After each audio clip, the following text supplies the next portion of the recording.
The bell above the door was a liar. It chimed with such a cheerful, unassuming sound, a little brass announcement of ordinary comings and goings.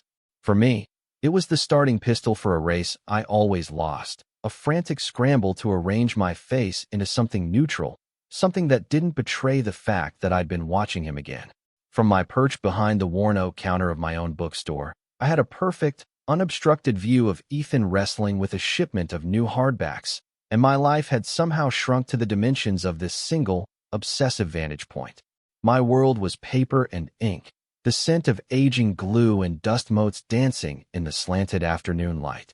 It was quiet, it was predictable, and it was profoundly lonely. I had inherited the last page from my grandfather, a man who believed books were better company than most people. For 34 years, I had been proving him right. My days were measured in the rustle of turning pages and the soft thud of a book being placed on the counter. It was a life of stasis, a comfortable purgatory of my own making, and I had been fine with it. I had convinced myself I was fine with it. Then I'd hired Ethan. He was supposed to be temporary, just some summer help. A college kid looking to make a little money before the fall semester. He was my best friend's nephew, and Sarah had been relentless. He's great with people, Leo. You're not. It's a perfect match. I'd resisted, of course. My quiet sanctuary didn't need a jolt of youthful energy. It didn't need someone who hummed off-key while shelving the history section or who had a laugh that seemed to physically shake the vintage Hemingway prints on the wall. But Sarah had worn me down, and one bright June morning, he had walked through that door, and the lying bell had chimed, and my quiet, predictable life had fractured. He wasn't a kid. He was 25. With shoulders that strained the fabric of the plain t-shirts he always wore and a jaw that looked like it had been carved from granite. There was a spray of faint freckles across his nose that you only saw when the light hit him just right, and his eyes were a shade of hazel that shifted from green to gold depending on his mood. He was, in a word, distracting. He was also, by all accounts and available evidence, impossibly, resolutely straight. He talked about girls from his classes, deflected the flirtations of female customers with a practiced, charming ease, and moved through the world with a casual confidence that seemed to be the exclusive birthright of handsome, straight men. So I watched. From the safety of my counter, I observed. I learned the rhythm of his breathing when he was lifting a heavy box. I learned that he chewed on the inside of his cheek when he was concentrating. I learned the precise curve of his smile when he was genuinely amused versus the polite one he used for customers. I collected these details like rare first editions, storing them away in the dusty, unvisited archives of my heart. It was a pathetic, secret little hobby, my one indulgence in a life of quiet denial. The catalyst arrived not as a person, but as a pressure system. A swirling mass of dark purple on the Weather Channel, a hurricane named Clara that was churning its way up the coast. Our little seaside town was directly in its path. Evacuation orders were issued for the low-lying areas, but the bookstore, old and solid and built on a slight rise, was deemed safe enough. The instruction was simple: board up, hunker down, and wait it out. The day before the storm was due to make landfall, the sky was a strange, bruised yellow. The air was thick and heavy, charged with a nervous energy that mirrored my own. I was preparing to close up early when Ethan came back from his lunch break, carrying a duffel bag. Sarah said you'd probably try to ride it out alone, you stubborn old man, he said, dropping the bag by the door. His grin was cocky, familiar. She sent me as a babysitter. My apartment building is in the mandatory evac zone anyway. My heart did a stupid, frantic little flutter. Alone with him, for potentially 24 hours. Or more. The thought was equal parts terrifying and exhilarating. I don't need a babysitter, Ethan, probably not, he shrugged, already rolling up his sleeves. But you could use some help with the storm shutters. Unless you were planning on using your stern glare to scare the wind away. His eyes crinkled at the corners. That was the genuine smile, the one that made my breath catch. I couldn't argue. The shutters were heavy, and my back was already aching in the humid air. Fine, I grumbled, trying to sound put upon and not at all like a man who had just been handed his own personal apocalypse and paradise all at once. The plywood is in the back, he just nodded, that easy smile still playing on his lips. He walked past me toward the stockroom, and his arm brushed mine. A fleeting, meaningless contact. It felt like a brand. I stood frozen for a second behind the counter, my entire nervous system alight. The bell on the door was silent. The store was closed. The storm was coming. And I was trapped with my own impossible, secret want. We spent the next few hours in a surprisingly efficient rhythm. I had dreaded the awkwardness of it, the forced proximity, but the work itself provided a buffer. Ethan was methodical, his movements economical and sure. I watched his hands as he worked the drill, the muscles in his forearms tightening with each screw he drove into the window frames. They were capable hands, dusted with sawdust, the knuckles slightly scraped. I found myself thinking about what it would feel like to have those hands on me, and I had to physically turn away, busying myself with dragging canvas tarps over the more vulnerable bookshelves. He seemed to sense my thoughts, or maybe just my general state of flustered anxiety. "You okay, Leo? You look a little pale." He had stopped working and was looking at me, his head cocked to one side. That unreadable gaze. It wasn't accusatory or suspicious, just observant. Perceptive. It was one of the things that terrified me most about him. He saw things. "Fine," I said, my voice a little too tight. "Just the humidity." I tugged at the heavy canvas, making a show of the effort. "This is going to be a nasty one." "Yeah," he said, his voice a low rumble that seemed to settle in my bones. He turned back to the window, but I felt his eyes on me for a moment longer. Or maybe I imagined it. With Ethan, I was never sure what was real and what was a product of my own desperate imagination. Every casual glance, every lingering word, became a text to be analyzed, a clue to be deciphered in a mystery that only existed in my head. He would say my name, Leo, and it would sound different from how anyone else said it. Less a name and more a sound, soft and questioning.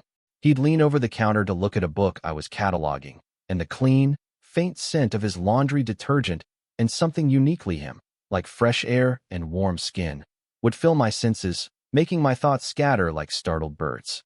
I would catalog these moments, these tiny, insignificant data points, and try to build a case for hope. But the evidence was always circumstantial, always open to interpretation. The verdict was always the same. You are seeing what you want to see. We finished boarding up the last window as the sky outside deepened to a menacing slate gray. The wind was beginning to pick up, whistling a low, mournful tune through the eaves of the old building. The air inside the store was suddenly still and close, thick with the smell of old paper and the coming rain. We were sealed in. "Well," Ethan said, wiping a sheen of sweat from his forehead with the back of his hand. "That's that. Now we wait." He stood in the center of the store, a dark silhouette against the boarded-up front windows. The world outside was disappearing, and our own world had shrunk to the confines of these four walls, this little island of books and unspoken things. He turned to face me, and in the dim, storm-filtered light, his expression was serious. "Thanks for the help," I said, my voice sounding formal and ridiculously stiff in the charged silence. Anytime, he took a step closer. "You sure you're all right? You've been quiet." "He's just being nice," my brain screamed. "He's just a considerate person making polite conversation." But my heart, that stupid, treasonous organ, hammered against my ribs. "Just thinking," I managed. "About what?" he asked, his voice soft. "About how your t-shirt is sticking to your chest. About how I can see the pulse beating in your throat. About how I've been in love with you since the first week you worked here. About whether I remembered to move the 19th century poetry collection away from the east wall." I lied. A slow smile spread across his face, transforming his features. It was a smile that said he knew I was lying, but he was going to let me get away with it. "Right? The poetry," he said, and the way he said it, with a low, teasing hum, made it sound like the most intimate secret in the world. He walked over to the sale cart and picked up a dog-eared paperback. "Guess we've got some time to kill." I watched him settle into my worn armchair behind the counter, the one with the permanent indentation of my own body, and it felt like a profound invasion. He looked comfortable, at ease, as if he belonged there. He opened the book, and the silence returned, filled now only by the sound of the rising wind and the frantic, silent screaming of my own thoughts. I was analyzing again. The way he held the book, the way his thumbs stroked the edge of the page, the slight frown of concentration between his brows. Every detail was a torment, a beautiful, exquisite torture. As dusk fell, the power flickered once, twice, and then died with a groan from the old fluorescent lights. We were plunged into a thick, velvety darkness. I could hear Ethan's sharp intake of breath, a sudden sound in the black. "Stay put," I said, my voice steadier than I felt. "I've got lanterns in the office." I navigated the familiar landscape of my store by touch, my hands brushing against the spines of books, the cool wood of the shelves. It was a blindness I was comfortable with. I found the emergency lanterns and the matches, and a moment later, a warm, golden glow pushed back the oppressive dark. When I came back out, Ethan was standing, his posture tense. The lantern light carved his face out of the shadows, highlighting the sharp planes of his cheeks and the serious set of his mouth. He looked worried. "There you are," he said, the relief in his voice so naked it startled me. "Did you think I'd been carried off by book goblins?" I tried for a light tone, setting one lantern on the counter and another on a nearby table. The light was soft, intimate. It made the cavernous bookstore feel small, like a secret den. He didn't smile. "No. It was really dark." He ran a hand through his hair, a gesture I'd seen 1,000 times, but which suddenly seemed fraught with meaning. It felt vulnerable. My dad hated storms. He'd get us all in the basement, and we'd just sit there in the dark, listening to him pace upstairs. Hated the sound of it. It was the first truly personal thing he had ever shared with me. Not a funny anecdote or a casual observation, but a small, raw piece of his past. The air shifted between us. The barrier of employer and employee, of older and younger, of my secret pining and his presumed indifference, felt thinner. "My grandfather loved them," I found myself saying, the words coming out before I could stop them. "He'd sit in that chair." I nodded toward the armchair Ethan had vacated, with a glass of whiskey, and he'd read Shakespeare out loud to the thunder. He said it was the only audience that could match the verse. Ethan's eyes were fixed on my face, his expression soft in the flickering light. "He sounds like he was a character." "He was," I said, a wave of nostalgia washing over me. "He would have liked you. You're not afraid of heavy lifting." That got a real laugh out of him, a low, warm sound that filled the small space our light had created. High praise. He moved to sit on the edge of a sturdy display table, his long legs stretching out in front of him. His knee was only inches from mine. A casual, meaningless proximity. I focused on it with the intensity of a laser. I could feel the heat radiating from him, or maybe I was just imagining it. My internal analysis was running at full capacity, every system overloaded. This is what it comes down to. The touch. The smallest, most incidental physical contact becomes a landmark event. I cataloged them all. The first time was a week after he'd started. We were in the cramped stockroom, reaching for the same pricing gun. His fingers had brushed against the back of my hand. A static shock, quick and sharp, that had nothing to do with the dry air. I had pulled my hand back as if I'd been burned. He hadn't seemed to notice, or if he had, he'd given no sign. Then there were the more deliberate, yet still deniable, touches. A hand on my shoulder to get my attention when I was lost in a ledger. "Leo," phone, the weight of it, the warmth seeping through the thin fabric of my shirt, lingered for hours. Or the time he'd steadied me when I'd stumbled on a loose floorboard, his hand landing firmly on the small of my back. It was a gesture of simple, reflexive courtesy. For me, it was a 5-alarm fire. I had felt the imprint of his palm against my spine for the rest of the day. Now, sitting in the lantern-lit darkness, with the storm raging Arius outside, his knee was a universe away and a breath away. I could shift my weight, just a fraction of an inch, and we would touch. The thought was paralyzing. What would he do? Pull away? Laugh it off? Not even notice? The not knowing was a constant, low-grade hum of anxiety beneath the surface of all our interactions. I was an expert in observation, a scholar of his micro-expressions. I knew the subtle tightening around his eyes meant he was annoyed. The slight upward tick of one corner of his mouth was the prelude to a sarcastic comment. But his touch was a language I couldn't decipher. It was pure sensation, overwhelming the analytical part of my brain and leaving only a raw, humming need in its wake. He shifted on the table, and his knee brushed against mine. It was nothing, a simple adjustment of his position, but my entire body went rigid. The point of contact, a small circle of denim against denim, became the epicenter of my world. Heat bloomed from that spot, spreading through my veins like a fast-acting poison. My heart hammered a frantic, terrified rhythm against my ribs. I didn't breathe. I couldn't. He didn't move away. The contact remained. His leg, solid and warm, rested against mine. It wasn't a fleeting brush. It was a settled, deliberate pressure. I risked a glance at his face. He was staring into the middle distance, his profile etched by the lantern's glow. His expression was unreadable, a mask of calm that betrayed nothing. But the muscle in his jaw was working, a tiny, repetitive clench. I am losing my mind. This is what it is. I'm trapped in a bookstore with my handsome, straight employee during a hurricane, and I am projecting a universe of meaning onto a simple, accidental touch. He probably doesn't even realize it. He's thinking about the storm, or his dad, or a girl from his economics class. He is not thinking about the fact that his knee is pressed against mine. But then he spoke, and his voice was low, and it was not casual. You never talk about yourself, Leo. It wasn't an accusation. It was a simple statement of fact, but it landed like a stone in the quiet pool of my self-containment. I swallowed, my throat suddenly dry. Not much to tell, I don't believe that. He turned his head, and his gaze met mine. It was direct, unwavering, and in the golden light, his eyes were more gold than green. Everyone has something to tell. The wind howled outside, rattling the boards over the windows like an angry fist. The sound was a welcome intrusion, a distraction from the intensity of his stare. The pressure of his knee against mine seemed to increase, to become more significant. This is it.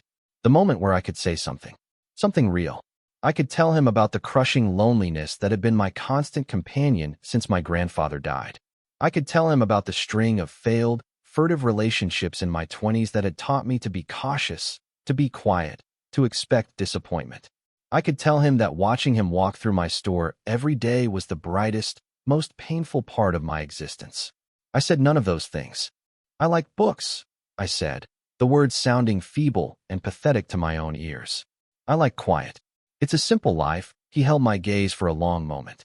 I felt stripped bare, as if he could see straight through the flimsy wall of my words to the frantic, yearning creature cowering behind it. I expected him to mock me, or to pity me, or to simply turn away and drop the subject. He did none of those things either. He just nodded slowly. Okay, Leo, he said, and his voice was impossibly gentle. A simple life, and he finally, mercifully, looked away, breaking the connection.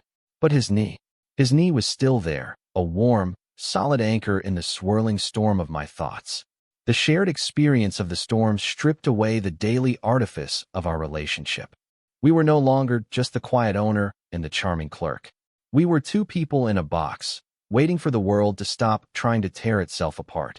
The mundane script of "Did you finish the returns?" and "Can you cover my lunch break?" was gone, replaced by an unnerving, open silence.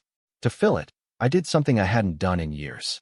I went to the small, locked cabinet behind my desk where my grandfather had kept a bottle of very good, very old single malt whiskey. I returned with the bottle and 2 dusty glasses. My grandfather said this was for emergencies, I said, setting the items on the counter. I think a hurricane qualifies. Ethan's eyes lit up. Now you're talking. I poured 2 generous measures, the amber liquid catching the lantern light. The smell of peat and smoke filled the air, a comforting, earthy scent that cut through the dampness. I handed him a glass, our fingers brushing. This time, I didn't flinch. I held his gaze, a small act of bravery. He gave me a slow, appreciative smile and took a sip. Wow, he breathed out, closing his eyes for a moment. That's the real deal. He had good taste, I said, taking a sip myself. The whiskey burned a warm path down my throat, unknotting something tight in my chest. We drank in silence for a few minutes, the only sounds the storm and the soft clink of our glasses on the wood. The alcohol, combined with the strange, suspended-in-time feeling of the blackout, began to loosen my tongue. We started to talk. Really talk. Not about work, or the weather, or the other safe, shallow topics that had defined our conversations. He asked me about the history of the store, and I told him stories my grandfather had told me, about the eccentric old woman who founded it in the 1920s, about the fire in the 50s that had almost destroyed it, about the famous poet who had once passed out drunk in the philosophy section. He listened. He didn't just wait for his turn to speak. He actually listened, his eyes focused on me, his head tilted as he absorbed the stories. He asked questions, smart ones that showed he was paying attention. In return, he told me about growing up in a series of bland, identical suburbs, always feeling like he was playing a part. He talked about his frustration with his business degree, his secret desire to be a carpenter, to build things with his hands. "My dad thinks it's a waste," he said, staring down into his glass. "He wants me to go to law school. Make real money. There's nothing more real than building something," I heard myself say. Taking a piece of wood and making it into a table, or a chair, or a bookshelf. "That's real." He looked up at me, and there was a look of surprise on his face, and something else. Something soft and unguarded. "You get it," he said, his voice quiet with wonder. I tried to explain it to my ex-girlfriend, and she didn't get it. She thought I was crazy for wanting to trade an office for a workshop. This was the moment of softness. The admission of a past failure, a vulnerability. He wasn't the unflappable, confident young man I saw every day. He was someone with doubts and dreams that other people didn't understand. He was, I realized with a jolt, a little bit lonely too. The thought created a strange, powerful connection between us, a thin thread of shared experience in the roaring dark. "Most people don't get it," I said. "They see the splinters, not the finished piece." He held my gaze, and the space between us felt charged, humming with everything that wasn't being said. The whiskey had warmed me, made me reckless. I felt a sudden, desperate urge to close the distance, to breach the gap. "Are you happy, Leo?" he asked, the question dropping into the quiet with startling weight. Really, the question was a direct hit. It bypassed all my defenses and struck right at the heart of the matter. Was I happy? I had my store, my books, my quiet routine. I was safe. I was content. But happiness? That felt like a different language, a country I had never visited. Happiness felt like warmth and laughter and not being alone. It felt like the man sitting across from me in the lantern light. I started, but the words wouldn't come. My throat closed around them. He didn't press. He just watched my face, his own expression full of a gentle, patient understanding that was more devastating than any judgment. It was as if he already knew the answer. The silence stretched, filled only by the screaming wind. He knew I was lonely. He knew I wasn't happy. And he was still sitting there, his knee still a warm, steady pressure against mine. The storm reached its peak near midnight. The entire building groaned under the assault of the wind, and rain hammered against the boarded-up windows like handfuls of thrown gravel. It was a wild, elemental fury, a reminder of how small and fragile we were. We had moved from the counter to the floor, our backs against a sturdy bookshelf, the lantern between us casting long, dancing shadows. The whiskey bottle was half empty. A particularly violent gust of wind hit the front of the building with a sound like a freight train. It was followed by a deafening crash from the street outside, the sound of something huge and solid giving way.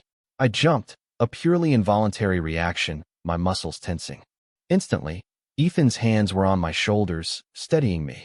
"Whoa, easy there," he said, his voice a low rumble close to my ear. His grip was firm, grounding. My heart was hammering, but not from the storm. It was from the touch. His thumbs began to draw slow, soothing circles on my shoulders. It was an absent-minded gesture, a simple act of comfort, but it set my entire body on fire. He didn't let go. The seconds stretched into an eternity. His hands remained on my shoulders, a heavy, warm weight. The heat from his palms seeped through my shirt, spreading across my skin. I could feel the texture of his calluses, the strength in his fingers. I was hyper-aware of his proximity, the scent of him, whiskey and clean cotton, and something else, something uniquely Ethan. He was so close I could feel the warmth of his breath against my cheek. The pretense had been stripped away by the storm, by the darkness, by the whiskey. There was no counter between us, no customers, no daylight. There was only this terrifying, electrifying closeness. He leaned in a fraction, his voice dropping to a near whisper. "You're always watching me." Leo, my blood ran cold. It wasn't a question. It was a statement. He had seen it. All this time, he had known. The floor seemed to drop out from under me. All my careful observation, my secret longing. It wasn't a secret at all. I had been as subtle as a neon sign. Humiliation washed over me, hot and sickening. "What are you looking for?" he asked, his voice soft, insistent. I couldn't speak. I couldn't even breathe. My carefully constructed world of quiet denial was crumbling around me. He knew. He knew. And he was still touching me, his hands still firm on my shoulders, his face just inches from mine. This wasn't disgust. This wasn't mockery. This was something else. Something I couldn't name. He must have seen the panic in my eyes. His expression softened. "It's okay," he murmured. "You can tell me," the loaded interaction. The conversation where everything and nothing was said. My silence was an answer. My wide, terrified eyes were an answer. The frantic pulse I could feel beating in my own neck was an answer. I was an open book to him, my pages exposed and fluttering in the wind. I tried to pull away, to retreat back into the safety of my shell, but his grip tightened just enough to hold me in place. It wasn't forceful, but it was definite. A silent plea. "Stay, Ethan." My voice was a choked rasp. I didn't know what to say. An apology? A denial? Both felt like lies. He waited. The patience in his gaze was my undoing.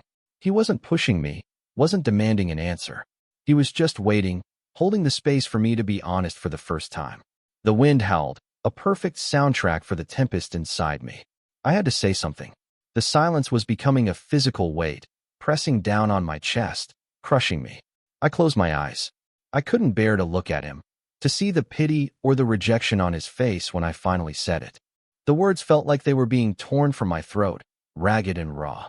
"I think you know," I whispered. The confession hung in the air between us, small and fragile and terrifying. I braced myself for the inevitable, for his hands to drop from my shoulders, for him to stand up and put a universe of distance between us, for the awkward, pitying, "Oh, Leo, I'm sorry, I'm not." The silence continued, but it had changed. It was no longer heavy with unspoken tension.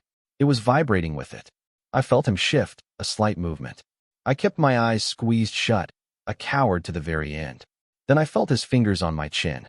The touch was feather-light, impossibly gentle. He tilted my head up, a silent command to open my eyes. I did. He was so close now. His face was all I could see. The gold in his eyes seemed to glow in the lantern light.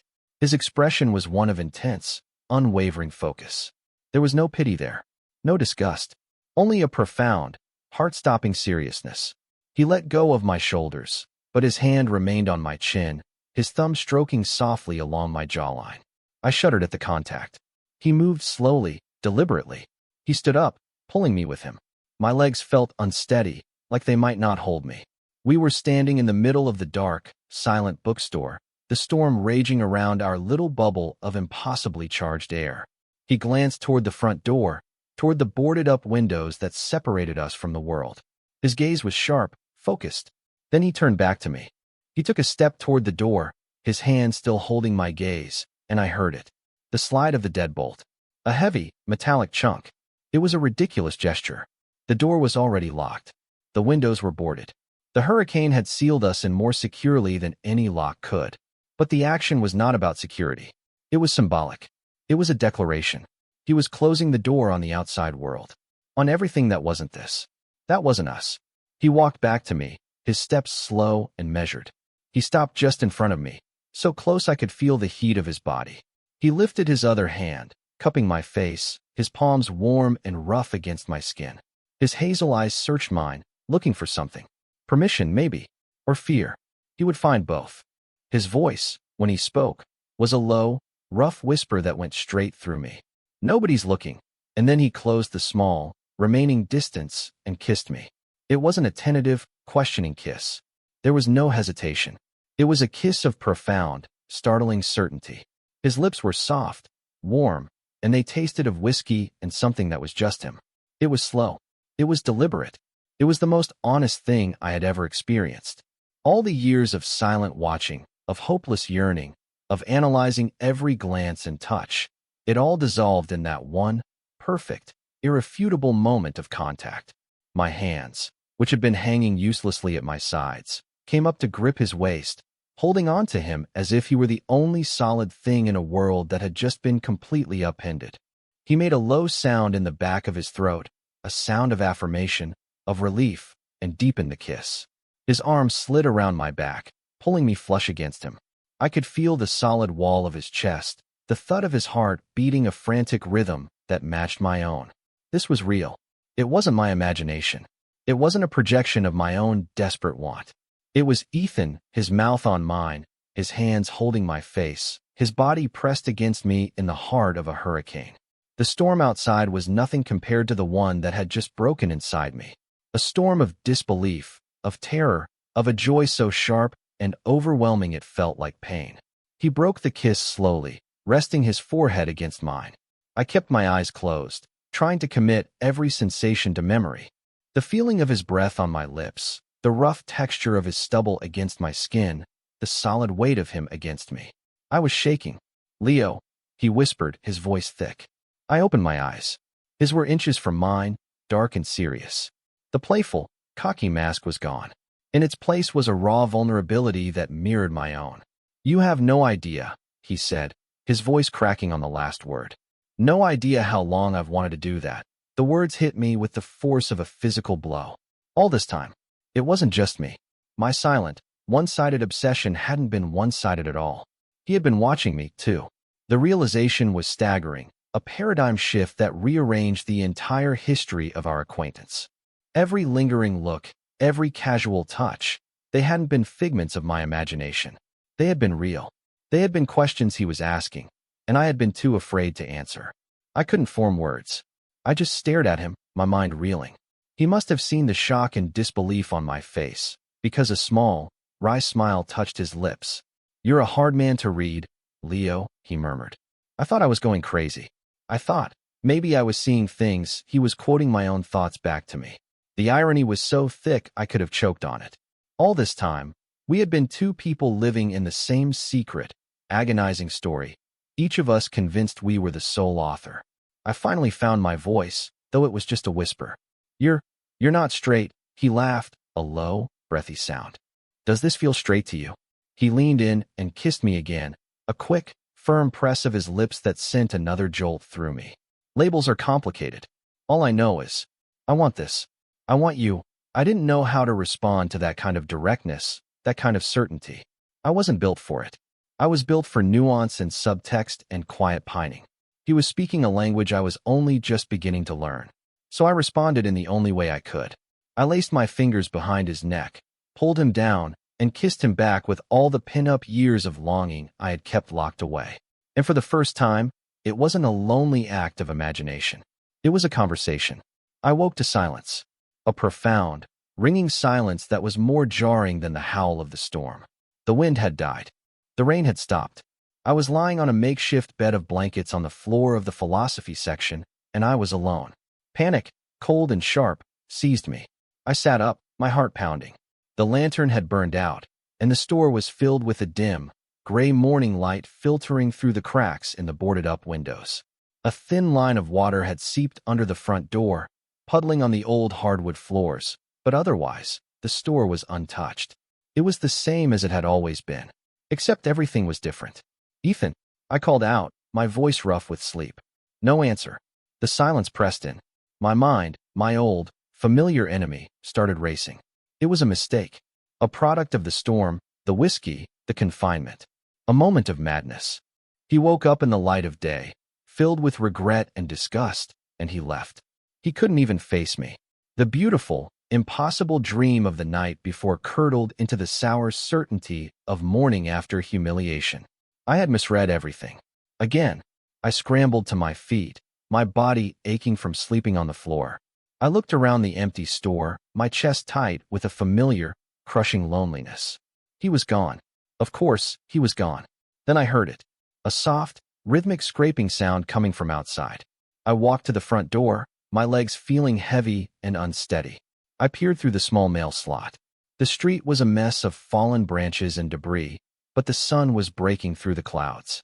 And there was Ethan, his back to me, methodically prying the plywood from the front windows.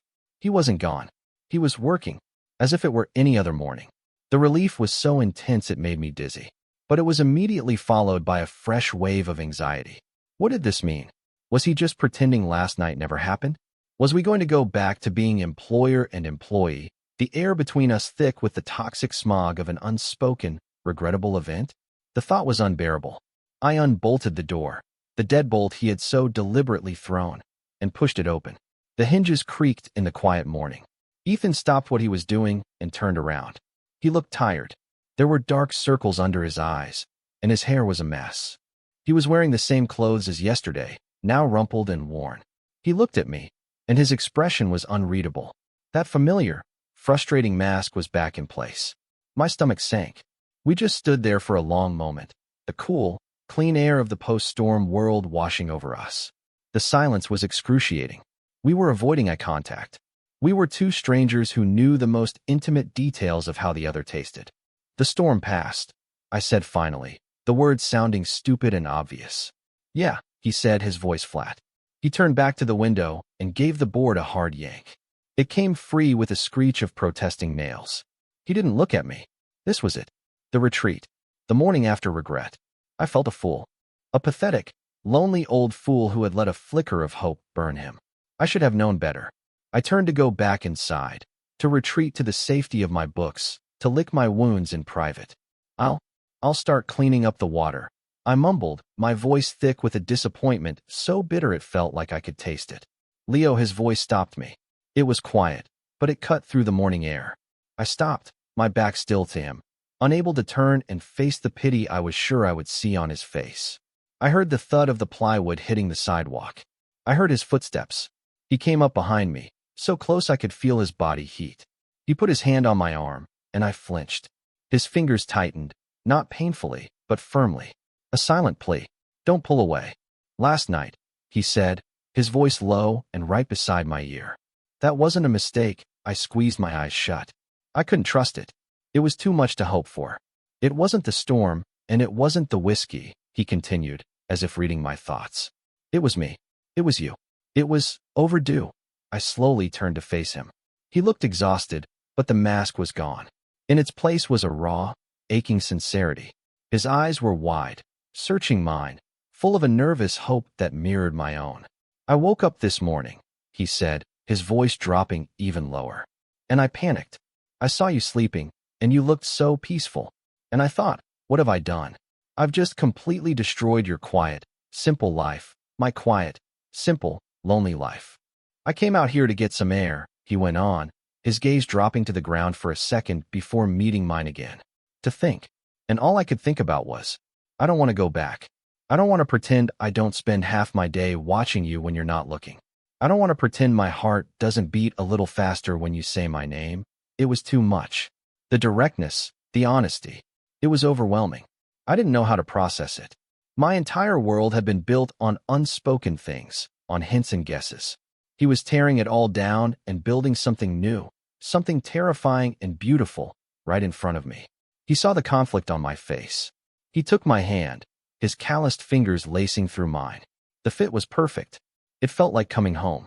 I'm not good at this, Leo, he said, his thumb stroking the back of my hand. I don't know what we're supposed to do now, but I know I don't want to lose whatever this is, the reassurance. It wasn't loud or dramatic. It was a quiet touch, a soft-spoken confession in the gray morning light. It was more powerful than any grand gesture. It was real. I finally found my voice. My life wasn't simple, I said, the words coming out in a rush. It was empty. The relief that washed over his face was so profound it was like watching the sun rise. A slow, brilliant dawn that chased away all the shadows. He squeezed my hand. The test came sooner than I expected. As we were mopping up the last of the water inside, the bell above the door chimed. Its cheerful, lying sound made me jump.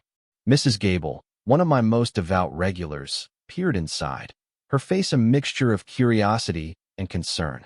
Leo, dear, are you all right? I saw the boards were down, and I was so worried, she chirped, bustling inside. Instinctively, Ethan and I dropped our hands and stepped apart. The old habits, the old fears, died hard. We were suddenly back in our roles, the proprietor and his clerk. The air was thick with a new kind of tension. How do we act? What is the new script? We're fine, Martha, I said, forcing a smile. Just a little water. We weathered it well. Oh, good. And Ethan, you dear boy, you stayed with him?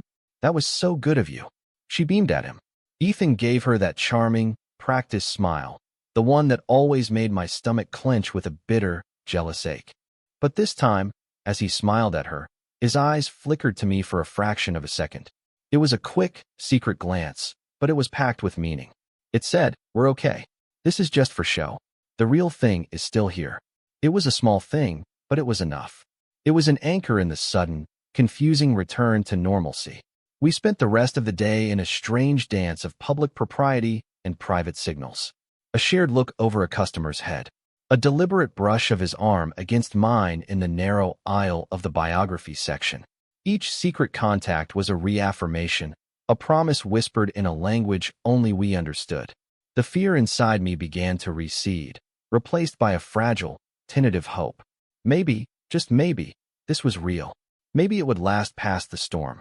When the last customer had left and the sun was setting, casting long, golden stripes through the newly cleaned windows, the silence returned. But it wasn't the awkward, uncertain silence of the morning. It was a comfortable, expectant quiet. I turned the sign on the door to closed. I slid the bolt home. This time, the sound wasn't a declaration. It was a quiet sigh of relief. We were alone again. Ethan was leaning against the counter, watching me, that small, private smile on his face. "So," he said, pushing off the counter and walking toward me. "What now?" This was the conscious choice. The moment where we decided if last night was an ending or a beginning. My heart was in my throat. I had spent my entire adult life avoiding moments like this, avoiding choices that involved risk, that involved another person. He stopped in front of me, close but not touching. He was giving me the space to decide, to retreat, if that's what I needed. For the first time, I didn't want to.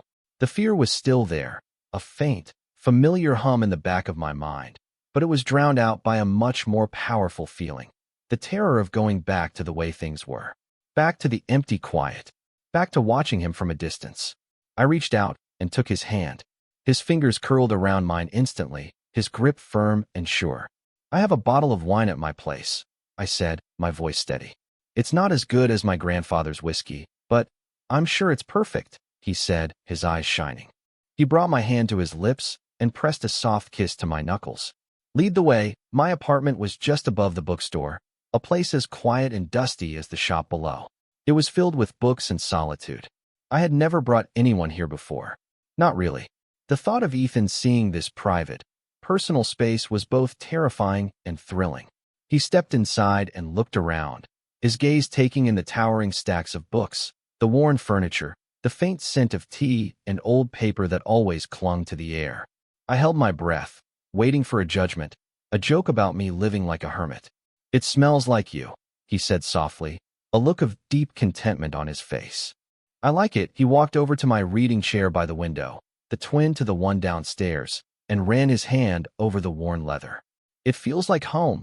My heart, which I thought had already been through every possible shock, did another violent lurch. He wasn't just accepting my world, he was embracing it. He was seeing the lonely, quiet spaces of my life and calling them home.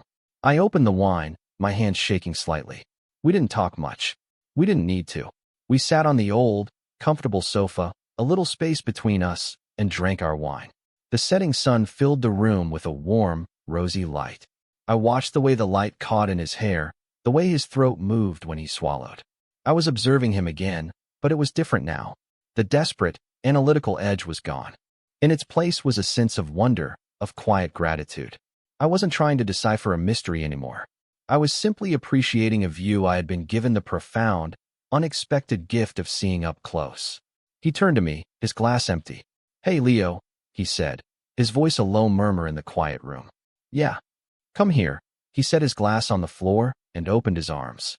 It was a simple invitation, an offer of closeness without pretext, without the cover of a storm or the excuse of offering comfort. I hesitated for only a second before moving into his embrace. His arms wrapped around me, pulling me against his chest. I rested my head in the crook of his neck, breathing in his scent. He was so warm, so solid. I could feel the steady, reassuring beat of his heart against my cheek. His hand came up to stroke my hair, his fingers gently carding through it. We sat like that for a long time as the light faded from the sky and the room filled with the soft shadows of evening. It was a quiet, domestic intimacy that felt more profound, more real, than the desperate, frantic passion of the night before. This was the aftermath. This was the beginning. I thought about my life before him. A life lived behind a counter, behind the covers of books, behind a wall of quiet observation. I had been a spectator in my own existence, convinced that love and connection were stories that happened to other people, stories I would only ever get to read about. Ethan shifted, his lips brushing against my temple. "You're thinking again," he whispered. "What is it?" I lifted my head to look at him. In the deep twilight, I could just make out the soft curve of his smile. The fear was gone. The anxiety, the constant overthinking, it had all gone quiet, soothed by his presence, by the simple, solid reality of his arms around me. I felt a sense of peace settle over me, a feeling so foreign I almost didn't recognize it. I didn't need to watch him from afar anymore. I didn't need to guess what he was thinking or analyze the meaning of a touch. I could just ask. I could just be. "I was just thinking," I said, my voice clear and steady in the quiet room. "That I feel like I've come home." His smile widened, and he leaned in to kiss me, slow and sweet, and full of a promise I was finally ready to believe. It wasn't a frantic, desperate kiss born of a storm.